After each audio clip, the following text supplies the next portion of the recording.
A spike in homelessness. We're seeing it spread to parts of the city that we've never seen before. This is Purdue from the police department. For Chris Johnson, it was a series of tough circumstances that led him to set up camp along the Elk River in Charleston. I came to this area looking for work. But after serving time in prison, his 20 years working as a mechanic doesn't mean much. I've been out for 3 years and I don't have operator's license, and that kind of narrows my window of employment. It's been 6 months now, searching for stable income and permanent housing. Yeah, I know the choices I've made put me here, but ultimately that's all I can do for the time being. Like Johnson, about 400 people living homeless in Charleston go downtown to receive services or stay in a shelter. The food, the clothing, the mail. We just want to try to be a home for people. We've had people here from just about everywhere in the country. And, you know, the big thing is when you come here, the people are nice and they're a giving people. And as West Virginians, that's what we do is we band together. And we've seen it in water crises and floods in the past that we band together. And that's part of what we do is help our fellow man. But the majority, an estimated 600 people, don't accept help. Spread out throughout everywhere. Forming encampments. At one time, there were probably 15 people here. Squatting in abandoned homes. Drug usage, alcohol, squatting, urination, defecation, all that kind of stuff. It makes a lot of individuals that are struggling just to live on the street, it's giving them sort of a bad notice from the community.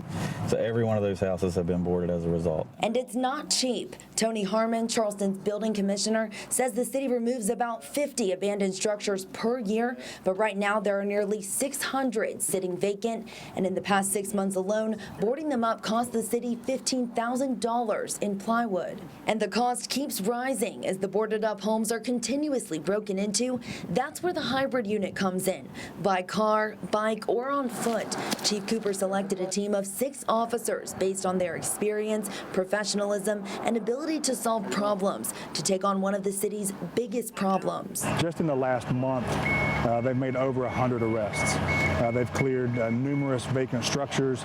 They're very active from the moment they come to work until the day ends. Checking more than 50 abandoned homes, serving 9 warrants for homes to be removed, and giving eviction notices to 21 encampments, including the spot where Johnson had already started preparing for winter. Not only has he got his tarp around, he's got it secured all the way around the side, and he's got it secured down too. I grew up on the river, but I know it's going to get cold right here.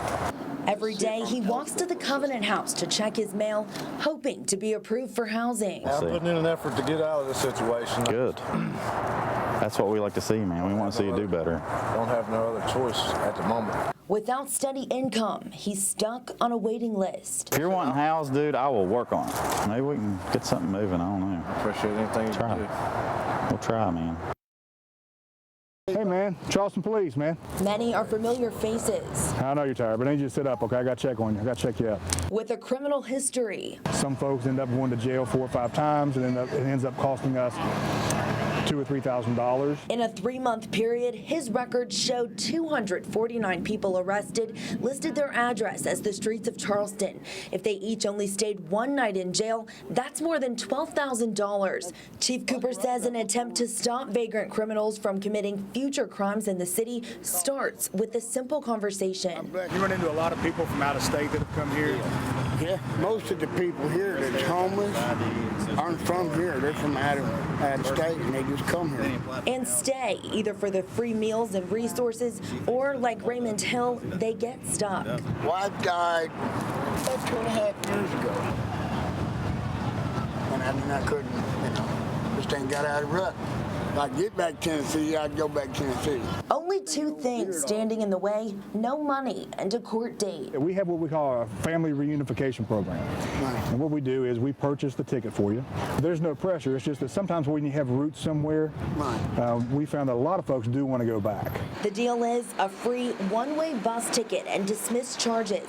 The average price of the ticket, about $120. But as long as the person agrees not to return or commit any crimes in Charleston for 1 year, Chief Cooper says the city saves in the long run. If the agreement is broken, the charges will be refiled. What do you think we could work with that to help him get to Tennessee? Within 15 minutes, police, along with the help of Prestera and city officials, secured a spot for Raymond and his friend Steve to head home. We'll try to work things out for you, man.